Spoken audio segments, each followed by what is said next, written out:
Hello everyone, কেমন আছেন আপনারা সবাই? আশা করছি সবাই খুব ভালো আছেন। দেখুন, এই যে ভিডিওগুলো আমি তৈরি করছি, এই ভিডিওগুলোর মূল উদ্দেশ্য হলো যে যে কমপ্লেক্স যে টপিকগুলো থাকে, কমপ্লেক্স যে কনসেপ্টগুলো থাকে, সেগুলো যাতে আপনারা খুব ক্লিয়ারলি বুঝতে পারেন। পুরো ভিডিওটার মেন উদ্দেশ্য থাকবে এডুকেশনাল পারপাসে এই ভিডিওগুলোকে বানানো হচ্ছে, যাতে সবাই জানতে পারে। নাও, নিউজ কি আসছে? দেখুন, নিউজ আসছে যে চায়না এবং পাকিস্তানের মধ্যে একটা ইকোনমিক করিডোর তৈরি করা হয়েছিল। অনেক দিন আগেই এই ইকোনমিক করিডোর তৈরি করা হয়েছিল। এখন সেই ইকোনমিক করিডোরকে এক্সপান্ড করা হচ্ছে আফগানিস্তান অবধি। এটা যথেষ্ট একটা কনসার্নিং বিষয়। এখানে আপনারা নিউজ দেখতে পাচ্ছেন, যেখানে China Pakistan economic corridor expand into Afghanistan and concerns for India. ইন্ডিয়াতে এটার অনেক বেশি ইমপ্লিকেশন আসতে চলেছে। আপনাকে বুঝতে হবে চায়না পাকিস্তান ইকোনমিক করিডোর কী জিনিস, কেন চায়না পাকিস্তান ইকোনমিক করিডোর ইন্ডিয়ার কাছে একটা কনসার্নিং বিষয়, এবং তার সঙ্গে সঙ্গে এটাও এই ভিডিওর মধ্যে আপনারা পাবেন ইন্ডিয়া এবং আফগানিস্তান রিলেশনে কি নতুন পরিবর্তন আসতে পারে, বা ইন্ডিয়া এই মুহূর্তে আফগানিস্তানে কোন কোন ইনফ্রাস্ট্রাকচার ডেভেলপ করছে, যার কারণে চায়না যদি এই চায়না পাকিস্তান ইকোনমিক করিডোরকে আফগানিস্তান পর্যন্ত এক্সপান্ড করে, তাহলে কোন কোন জিনিসে ইস্যু আসবে, এই সমস্ত কিছু ডিটেলস এই ভিডিওটার মধ্যে থাকবে। ভিডিওটা ভালো লাগলে লাইক করে দেবেন, চ্যানেলটাতে নতুন হয়ে থাকলে সাবস্ক্রাইব করে দেবেন, এবং মাস্ট এই ধরনের কমপ্লেক্স টপিকগুলোকে খুব ইজিলি আন্ডারস্ট্যান্ড করার জন্য চ্যানেলটার সঙ্গে জুড়ে থাকতে ভুলবেন না। দেখুন, ঘটনা কি ঘটেছে। ঘটনা ঘটেছে তিনজন। একজন হচ্ছে চায়নার ফরেন মিনিস্টার, যার নাম হচ্ছে ওয়াং ই। সেকেন্ড হচ্ছে পাকিস্তানের deputy prime minister Ishaq Dar, এবং আরেকজন হচ্ছে আফগানিস্তানের acting prime minister Amir Akhtar Muttaqi. এই তিনজনের মধ্যে একটা মেমোরেন্ডাম অফ আন্ডারস্ট্যান্ডিং সাইন হয়। কি সাইন হয়? সিপিসি নিয়ে। চায়না পাকিস্তান ইকোনমিক করিডোর যেটা রয়েছে, সেটাকে আফগানিস্তান পর্যন্ত এক্সপান্ড করা হবে, এটা নিয়ে একটা মিটিং হয়, খুবই হাই লেভেল মিটিং হয়। তো এখানে আপনারা ম্যাপে দেখতে পাচ্ছেন যে চায়না থেকে টিল গদর পোর্ট পর্যন্ত একটা করিডোর তৈরি করা হচ্ছে, যেখানে রেলওয়ে নেটওয়ার্ক থাকবে, যেখানে হাইওয়ে নেটওয়ার্ক থাকবে, এরকম একটা করিডোর তৈরি করার চেষ্টা করা হচ্ছে। নাও, এখনও পর্যন্ত যদি দেখেন, পাকিস্তান প্রায় $60 বিলিয়ন চায়নার কাছ থেকে নিয়ে নিয়েছে এখনও পর্যন্ত। এবার এই সিপিইসি কী জিনিস? দেখুন, চায়না পাকিস্তান ইকোনমিক করিডোরের টোটাল যদি লং রুট দেখেন, সেটা হচ্ছে 3000 কিলোমিটারের একটা লং রুট তৈরি করা হচ্ছে। এবং এই যে রুট, এই রুটে যেরকম হাইওয়ে আছে, রেল নেটওয়ার্ক ডেভেলপ করা হয়েছে, ইন্ডাস্ট্রি তৈরি করা হয়েছে, এবং তার সঙ্গে সঙ্গে আপনারা যদি দেখেন, মেইনলি বালুচিস্তানকে কেন্দ্র করে যে গদর পোর্ট রয়েছে, সেই গদর পোর্ট পর্যন্ত নেটওয়ার্ক ডেভেলপ করার চেষ্টা করা হচ্ছে। এতে আপনার মনে হতে পারে যে বালুচরা অনেক বেশি উপকৃত হবে, পাকিস্তান এই ভেবে হয়তো এই নেটওয়ার্ক তৈরি করছে, কিন্তু তা কিন্তু হয়নি। বেশিরভাগ এই যা কিছু এই করিডোর তৈরি করা হয়েছে, তাতে প্রফিট পেয়েছে কিন্তু পাঞ্জাব প্রভিন্সের লোকেরা। যাই হোক, সেটা পরের ঘটনা, আমি পরে আসছি। চায়নার মেন উদ্দেশ্য কি? চায়নার মেন উদ্দেশ্য হচ্ছে মিডিল ইস্টকে অ্যাক্সেস করা। এই মিডিল ইস্ট আপনারা জানেন যে মিডিল ইস্টের মধ্যে সৌদি আরব রয়েছে, ইউএই রয়েছে, ইরান রয়েছে, ইরাক রয়েছে। এই যে পুরো যে মিডিল ইস্টের যে পার্টটাতে চায়না কিন্তু এখনও পর্যন্ত খুব বেশি এক্সপোর্ট করে উঠতে পারে না, due to some various issue. কারণ আপনারা যদি দেখেন যে ওশিয়ান নেটওয়ার্ক চায়নার কিন্তু খুব একটা ভালো নেই, কারণ অনেকটা ঘুরে আসতে হবে, যার জন্য কিন্তু প্রচুর ট্রান্সপোর্ট কস্ট পড়ে যায়। যার জন্য চায়না তৈরি করতে চাইছে যে পাকিস্তান এবং আফগানিস্তানের মধ্যে যদি মিডল ইস্ট পর্যন্ত একটা রেল নেটওয়ার্ক তৈরি করা যায় বা হাইওয়ে তৈরি করা যায়, তাহলে কিন্তু পুরো এক্সপোর্টটা ভালোভাবে করা যাবে। নাও, এই চায়না পাকিস্তান ইকোনমিক করিডোরের সঙ্গে সঙ্গে China one belt one road ইনিশিয়েটিভও চালু করেছিল, ওবিওআর ইনিশিয়েটিভ, যেটা 2013 সালে ওবিওআর ইনিশিয়েটিভ চালু করে। সেই ওবিওআর ইনিশিয়েটিভের মধ্যে সাউথ ইস্ট এশিয়াকে পুরো চায়না কানেক্ট করেছে, সেন্ট্রাল এশিয়াকে কানেক্ট করেছে, গালফ রিজিয়ন যেগুলো রয়েছে সেগুলোকে কানেক্ট করানো হয়েছে, এবং আফ্রিকা এবং ইউরোপকেও কানেক্ট করেছে। আপনারা এখানে ম্যাপে দেখতে পাচ্ছেন, দেখুন এই যে ম্যাপটা, এটা হচ্ছে আপনার সিপিইসির ম্যাপ, আর এই যে ম্যাপটা আপনারা দেখতে পাচ্ছেন, এই ম্যাপটা কিন্তু আপনার ওবিওআর ইনিশিয়েটিভ। এই ওবিওআর ইনিশিয়েটিভের মাধ্যমে আপনারা দেখতে পাচ্ছেন চায়না থেকে ডাইরেক্টলি কিন্তু ইউরোপের সঙ্গে কানেক্ট করা হয়েছে। ঠিক একইভাবে আপনারা দেখতে পাচ্ছেন যে শুধুমাত্র ইউরোপ নয়, সাউথ ইস্ট এশিয়ার অনেক কান্ট্রিকে কিন্তু অ্যাড করা হয়েছে। আপনারা দেখতে পাচ্ছেন বাংলাদেশকে অ্যাড করা হয়েছে, দেখুন এদিকে ভিয়েতনাম, লাওস, ইন্দোনেশিয়া, এগুলো সবকে অ্যাড করা হয়েছে। এবং ভালো করে যদি ম্যাপটা দেখেন, তাহলে আপনারা বুঝতে পারবেন যে এই পুরো ম্যাপের মাধ্যমে চায়না পুরো জায়গাগুলোকে একটা জায়গাতে ক্যাপচার করার চেষ্টা করছে। এবার আসি যে পাকিস্তান কিভাবে চায়নার উপর ডিপেন্ডেন্ট হয়ে গেছে এই পুরো বিষয়টাতে। দেখুন, পাকিস্তানের প্রথম কথা বেজিংয়ের ওপর যথেষ্ট ডিপেন্ডেন্সি আছে, কারণ বেজিং থেকে প্রচুর পরিমাণে পাকিস্তান ফান্ডিং পায়। 2 নম্বর হচ্ছে সিকিউরিটি। পাকিস্তান আপনারা জানেন যে সিকিউরিটি ফিল করে কার কাছে? চায়নার কাছে। পাকিস্তানের ওপর কেউ যদি কোনোভাবে একটা অ্যাটাকও করে, পাকিস্তান প্রথমে চায়নাকে কল করে। এবার চায়না কেন পাকিস্তানকে সিকিউরিটি দেয়? কারণ চায়না প্রচুর পরিমাণে ইনফ্রাস্ট্রাকচার অলরেডি পাকিস্তানে তৈরি করে রেখেছে, তো চায়না তো পাকিস্তানকে সিকিউরিটি দিতেই হবে। কারণ কোনো যুদ্ধ যদি হয় তাহলে হিউজ ইনফ্রাস্ট্রাকচারে যে ইনভেস্টমেন্ট লাগানো আছে পাকিস্তানের মধ্যে, তো সেটা কমপ্লিটলি ডিস্ট্রয় হবে। তো চায়না তাই জন্য পাকিস্তানকে সিকিউরিটি দেওয়ার চেষ্টা করে। চায়নার মেন উদ্দেশ্য 2টো পোর্ট, একটা গদর পোর্ট, একটা করাচি পোর্ট। সমস্ত মালকে রেল নেটওয়ার্ক এবং রোড নেটওয়ার্কের মাধ্যমে গদর পোর্ট পর্যন্ত নিয়ে চলে যাবে বা করাচি পোর্ট পর্যন্ত নিয়ে চলে যাবে। ওখান থেকে হচ্ছে শিপের মাধ্যমে বিভিন্ন মিডল ইস্টের যে বা আফ্রিকান কান্ট্রিগুলোতে এক্সপোর্ট করতে পারবে। এইটা হচ্ছে চায়নার মেন উদ্দেশ্য। এবার পাকিস্তান কি দেখছে? পাকিস্তান দেখছে যে আমার তো কোনো পোর্ট নেই ঠিকমতো করে, আমার পোর্টগুলো ঠিকমতো করে কাজ করে না, তো চায়না যদি পোর্টগুলো বানিয়ে দেয় তাহলে আমাদের ভবিষ্যতে ফিউচারে গিয়ে হেল্প হতে পারে। সো দ্যাটস ওয়াই পাকিস্তান চায়নার সঙ্গে ডিপেন্ডেন্ট হয়ে রয়েছে, চায়নার সঙ্গে কানেক্টেড হয়ে রয়েছে। এরপরে হচ্ছে ইনফ্রা ডেভেলপমেন্ট। চায়না প্রচুর পরিমাণে ইনফ্রাস্ট্রাকচার ডেভেলপ করছে পাকিস্তানে আপনারা জানেন যে বেশিরভাগ রোড নেটওয়ার্ক কিন্তু চাইনিজ পিপলরাই কিন্তু তৈরি করেছে। ভেরিয়াস প্রজেক্ট চায়না কিন্তু তৈরি করেছে পাকিস্তানে। এছাড়া সব থেকে যেটা বললাম যে মেন উদ্দেশ্য গদর পোর্ট হলেও, কিন্তু গদর পোর্ট পাঞ্জাব প্রভিন্সের লোকেরা বেশি হচ্ছে হেল্প পায়, নট বালুচিস্তান প্রভিন্সের লোকেরা, যার জন্য বালুচরা কিন্তু মাঝে মাঝে রিভোল্ট করছে। এবার আসি যে এই যে আফগানিস্তানের সঙ্গে চায়নার একটা এগ্রিমেন্ট হচ্ছে এই সিপিইসিকে এক্সপেন্ড করা নিয়ে, এটার মানে কি? মানে পরবর্তীকালে কি হবে? আফগানিস্তানেও কি সেমভাবে পাকিস্তানের মতো করে তৈরি করবে? দেখুন, এখানে কয়েকটা জিনিস আছে। আফগানিস্তানে তালিবান গভর্নমেন্ট আছে আপনারা জানেন, এবং তালিবান গভর্নমেন্ট অবভিয়াসলি চায়নাকে খুব একটা বেশি ভালো নজরে দেখে না, কারণ চায়না পাকিস্তানের সঙ্গে কানেক্টেড আছে। আর পাকিস্তানকে তালিবানরা খুব একটা ভালো চোখে এখন পর্যন্ত যা দেখতে পাচ্ছে সিচুয়েশন, খুব একটা ভালো চোখে কিন্তু দেখে না।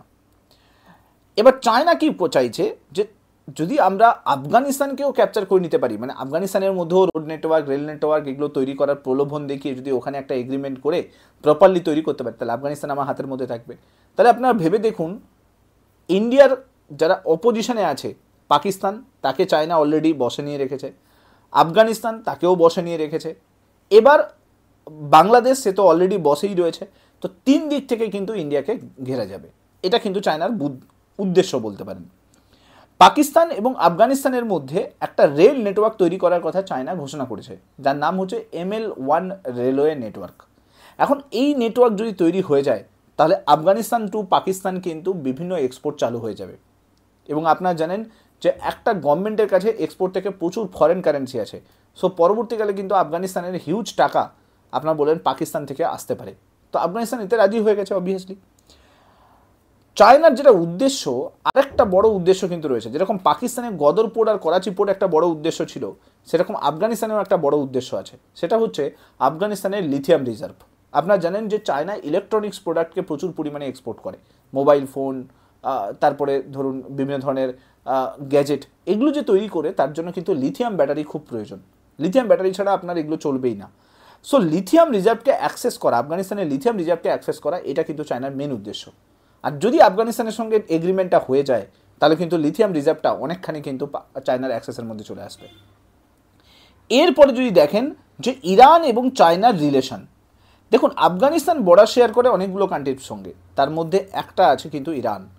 এবার যদি আফগানিস্তানের সঙ্গে সম্পর্ক ভালো হয় তাহলে চায়নার অটোমেটিক্যালি ইরানের সঙ্গে সম্পর্ক ভালো হবে।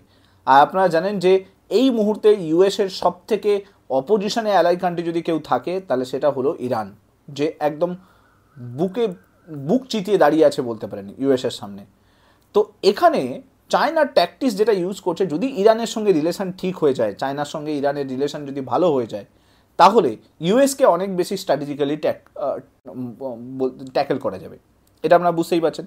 এছাড়া কি মিলিটারি লজিস্টিক ডেভেলপমেন্ট করা, এটাও মেন উদ্দেশ্য। আফগানিস্তানে যদি মিলিটারি লজিস্টিক ডেভেলপমেন্ট করতে পারি তাহলে আমরা বলতে পারি সেখান থেকে পুরো মিলিটারি ইকুইপমেন্টগুলো আরামসে মিডল ইস্টের বিভিন্ন কান্ট্রিতে আমরা হচ্ছে এক্সপোর্ট করতে পারবো, এবং চাইনিজ প্রোডাক্ট যেগুলো সেগুলোকে এক্সপোর্ট করা যাবে।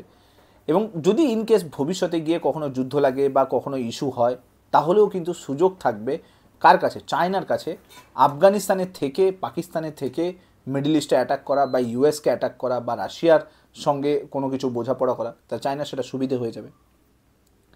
তো এটাই হচ্ছে মূল উদ্দেশ্য চায়নার। কিন্তু যদি দেখেন স্ট্র্যাটেজিক্যালি এটাই থিঙ্কিং করছে এই মুহূর্তে, রিলেশনটাকে বাড়ানো কাদের সঙ্গে? যারা ইউএসের অপোজিশনে আছে, ইরান, তারপরে আপনার আফগানিস্তান, তারপরে আপনার পাকিস্তান, যারা ইউএসের অপোজিশনে আছে তাদের সঙ্গে সম্পর্ক তৈরি করা। দেখুন ইন্ডিয়ার এবারে কনসার্ন কি হতে পারে, মানে এই সমস্ত বিষয় থেকে ইন্ডিয়া কি প্রবলেম ফিল করতে পারে।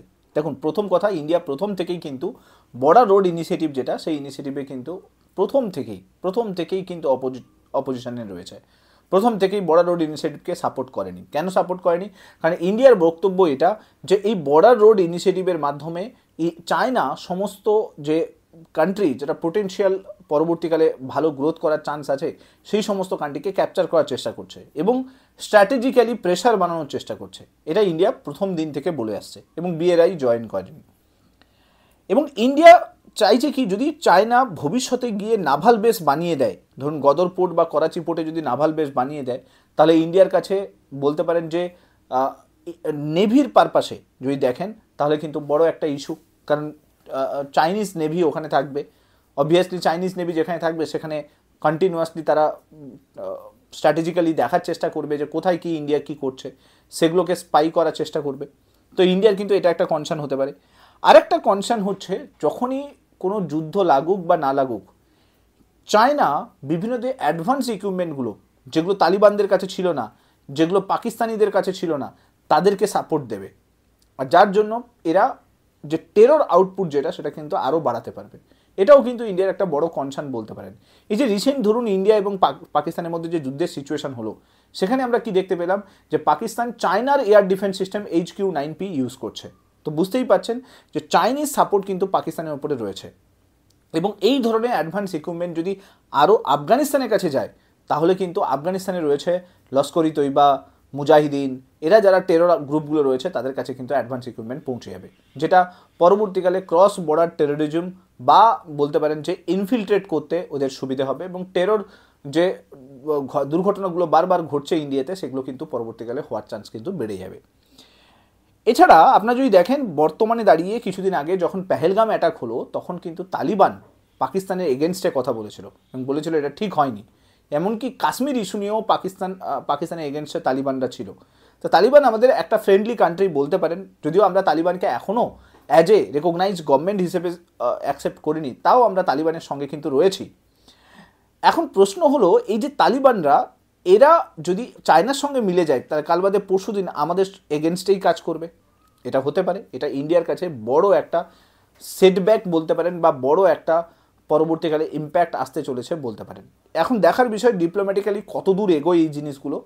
যদিও তালিবান সঙ্গে সমস্ত রিলেশন আমাদের যে এক্সটার্নাল ফরেন মিনিস্ট্রি যেটা রয়েছে, তারা কিন্তু ফরেন অ্যাফেয়ার্স যেগুলো রয়েছে তারা কিন্তু ডেভেলপ করার চেষ্টা করছে, আরও বেটার করার চেষ্টা করছে। এবার আসি ইন্ডিয়া এবং আফগানিস্তানের মধ্যে রিলেশন কেমনভাবে রয়েছে আর ভবিষ্যতে গিয়ে কি হতে পারে। দেখুন ইন্ডিয়া আফগানিস্তানে প্রায় 50,000 মেট্রিক টন গম প্রত্যেক বছর পাঠায়, 300 টন মেডিসিন প্রত্যেক বছর আফগানিস্তানে পাঠায়। আফগানিস্তানে প্রায় $3 বিলিয়ন ইনভেস্টমেন্ট ইন্ডিয়া অলরেডি আফগানিস্তানে করে রেখেছে। রেল নেটওয়ার্ক থেকে শুরু করে ওখানকার রোড নেটওয়ার্ক থেকে শুরু করে পার্লামেন্টের বিল্ডিং থেকে শুরু করে অনেক কিছু তৈরি করে কিন্তু ইন্ডিয়া রেখেছে। এখন এত কিছু করার পরেও আফগানিস্তানের সঙ্গে রিলেশন নষ্ট হওয়া অনেকটা বেশি কিন্তু ইম্প্যাক্ট ইন্ডিয়ার ওপর পড়বে।